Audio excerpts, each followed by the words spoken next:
Good evening, friends. Welcome to the India Power Talk. India Power Talk is a knowledge sharing initiative. We invite international thought leaders and domain experts to share their insights, experiences, and strategies related to economy, environment, and education. Today's topic is global trends in digital sales and marketing.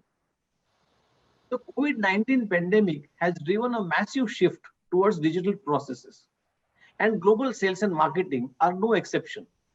There can be no doubt that we will continue to gladly use many of the digital solutions that have become a necessity even after the crisis is over. But I think we'll all miss the various forms of interactions that are normally part of our day-to-day lives. We look forward to the day when we'll again be free to work side by side with our colleagues, socialize, and attend real-life musical concerts. In the case of sales and marketing, there is a big difference. A recent study by McKinsey found that 70 to 80% of decision makers actually prefer remote interaction and digital self-serve processes for business-to-business transactions. Alongside the current health aspect, they cite easy scheduling and saving on travel expenses as key advantages. So it's safe to say there will be no return to the old normal in sales and marketing. But what will be the future look like? To discuss this new fascinating development, we have the pleasure of welcoming an internationally leading expert, Rakhi Voria, from the US, one who has been named in the top 100 global sales leader in 2021. Rakhi, welcome to India Power Talk. And once again, congratulations on being named in the top 100 global sales leader of 2021. Well, thank you very much. And I must thank you for taking time to speak with me. Please start, Rakhi, by telling us your work and expertise as the head of global digital sales at IBM. So a little bit about me. I joined IBM about 2 years ago from Microsoft, and I manage a global team that's responsible for the digital sales development function. So as you mentioned, there are a few hundred sellers in my organization. We're responsible for selling a large portion of the IBM portfolio. We're aligned by brands, so we sell IBM cloud technologies or AI or systems, services, really the majority of the portfolio. And what excites me the most about managing this function is we're typically the first line of communication that a client will have with IBM. So my team is catching the inbound responses that are coming through on the IBM.com web pages through live chat or events that people are going to, or we're doing some outbound prospecting for specific initiatives, account-based marketing, new logos, all of that stuff. And because of that, we're really kind of the custodian of the IBM experience. We get to shape whether or not a client chooses IBM now and in the future. And I think with that comes such a strong responsibility, I guess, to ensure that we are engaging with clients with the right touch at the right time, with the right insights in their digital journey. How would you place the digitization trends being driven by the current COVID-19 pandemic into the context of development that has been ongoing for an extended period already? Most companies and organizations over the past several years, they've been on a digitization journey, or at least thinking about it, because customer buying preferences have been shifting toward digital engagement over the past several years. From my own personal engagements with clients, I've noticed a few different things. I'd say first, they want an experience that's channel agnostic and consistent. So they want to be able to self-serve, and we want to be able to engage with them at the right time. The second thing I hear a lot of is they want more personalized, streamlined experiences that are designed to meet their specific business needs. And then third, the thing I hear a lot of is agility being kind of key to their expectations and services. They expect us these days to anticipate their needs even before they do. And they want us to come prepared with solutions tailored to them. So I think the current pandemic environment and this new digital era, it actually provides us with an opportunity to engage with prospects at scale. And that's something that might not have been possible for many companies previously. We're seeing a lot of investments in machine learning and AI, and that's helping us to understand where clients are at in their journey, which gives us that opportunity to personalize and tailor some of those things. Study by InsideSales.com, and they reported that 89% of field sales reps have been spending more time actually selling remotely over the past 4 years. Rakhi, the McKinsey study recently mentioned and looks at business to business sales and says that COVID-19 has changed the B2B sales forever. With over 70% of the decision makers now preferring remote interaction and digital self-serve processes. How do you see sales to consumer is in comparison to the B2B, and what trends are evolving in B2C sales in particular? I'm seeing the exact same trends in B2C that I'm seeing in B2B as a result of the global pandemic. I think many consumers have been shifting their behaviors and spending habits. So I was recently just reading, there was a study, a CMO survey from Deloitte, and they showed that online sales actually grew by 43% between February and May, so the beginning of the pandemic. One interesting trend that has emerged on the consumer side that I've seen is around brand loyalty. So there's been some interesting shifts in behavior on here. The same study that I had mentioned, they actually said that 70% of consumers tried a new shopping behavior during the pandemic because of changing priorities or store closures or economic pressures or availability of products. So 36% of people tried a new product brand, and after those purchases, 73% have said that they're going to continue purchasing from those new brands that they tried during the pandemic. So, would it be correct to say that the brand loyalty is getting seriously challenged because of digitization? Exactly. That's exactly what the studies are showing. Rakhi, digital marketing is, of course, closely related to digital sales. Could you dwell upon some top global trends in digital marketing worldwide?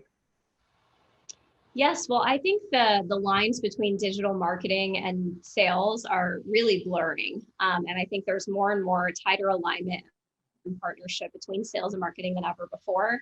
And having a feedback loop between the two is so critical because together they can really create a comprehensive buyer persona to better target the ideal customer, to increase acquisition, to create targeted ads. In fact, many organizations have actually merged their sales and marketing teams underneath the same organizational umbrella to drive greater connectivity and alignment between the important functions. They recently said 67% of the buyer's journey is done digitally. According to CSO Insights, 70% of buyers actually fully define their needs before they even engage with the sales team.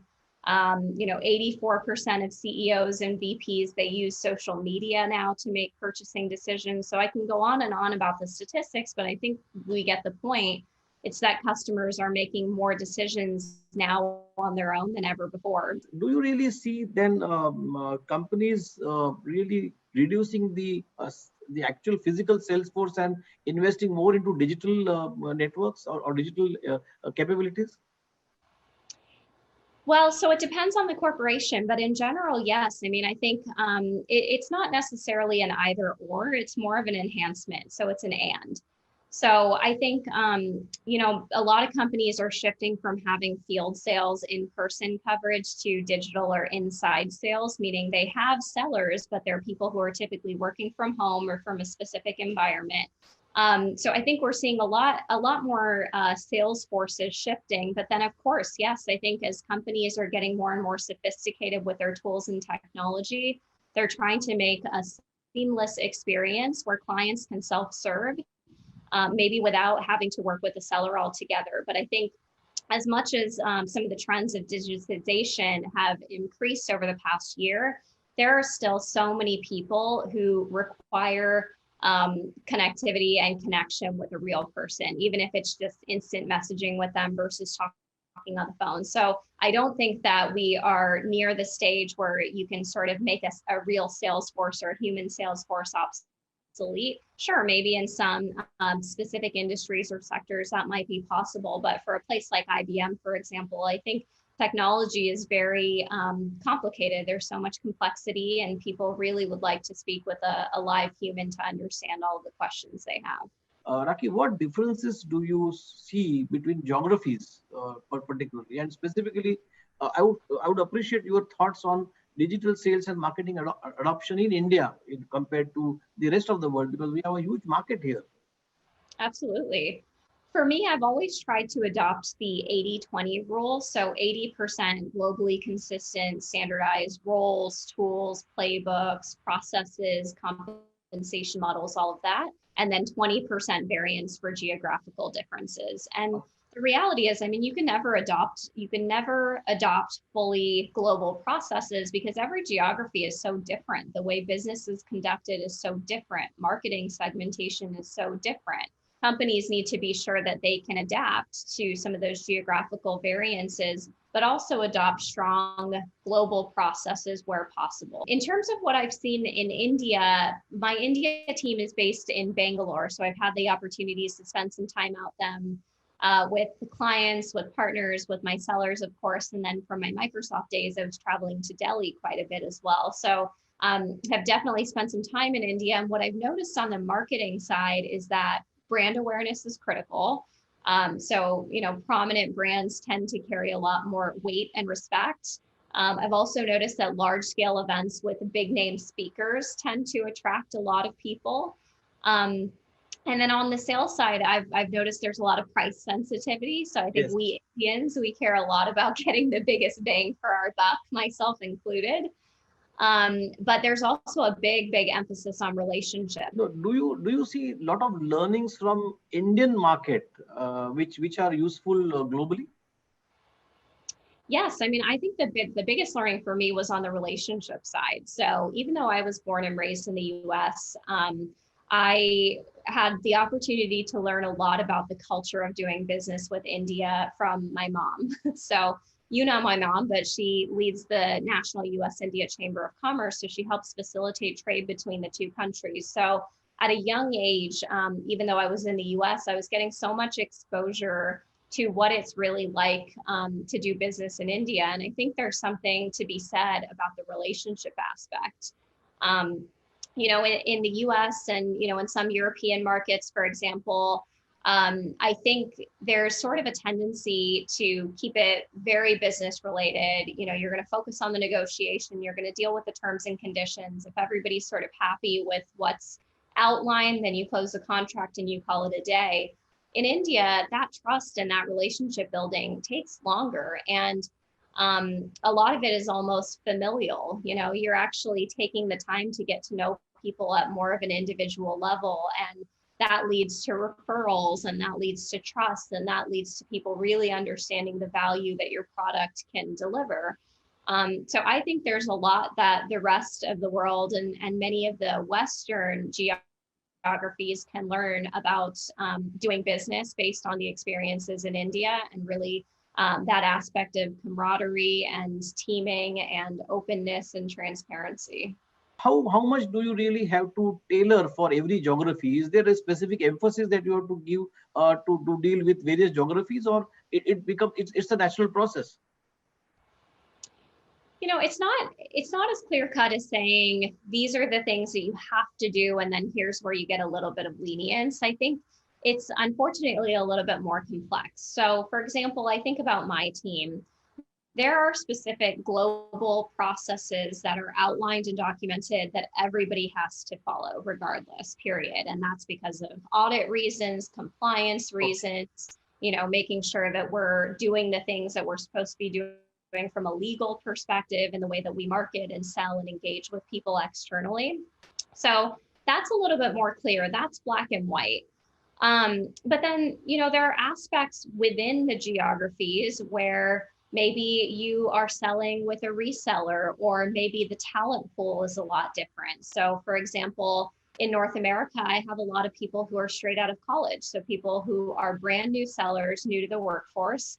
Whereas I look at my Japanese team, the average tenure of my team is actually 20 years. So they have 20 years of IBM experience. So that's a very, very different talent pool. So the way that we motivate them, engage them, train them, facilitate all of the learning and development can be very different depending on those geographies. So, I guess businesses just need to take a look at what are the must-haves and then what are the nice-to-haves, and then tailor all of their different options accordingly. When you decide of launching a new product, does really how do you see India as being open to accepting the new models quite frequently, or how easy it is to in India to launch different products, different models, Actually, I would say. yeah, I believe India, from what I've seen, is actually quite sophisticated from a technological perspective. I mean, there are so many technological advancements and innovation around AI and blockchain and everything that, from my experience, I've found that many companies in India want to be pioneers. They want to be the ones who are raising their hands for the latest and greatest technology. So assuming there's no issues with legal terms and conditions or any sort of pricing things that we're able to figure out, I would say that in general, I think companies in India are really at the forefront of technology and wanting to adopt some of that advancements. Based on your vast experience and knowledge, what advice would you give to young entrepreneurs in India regarding the digital sales and marketing strategies? Hmm. My biggest piece of advice is to surround yourself with great people. I think that's the best way to learn, to build your network, and don't limit yourself to specific sectors, to specific geographies, etc. You are in the top 100 global sales leadership for 2021. What next for Rakhi?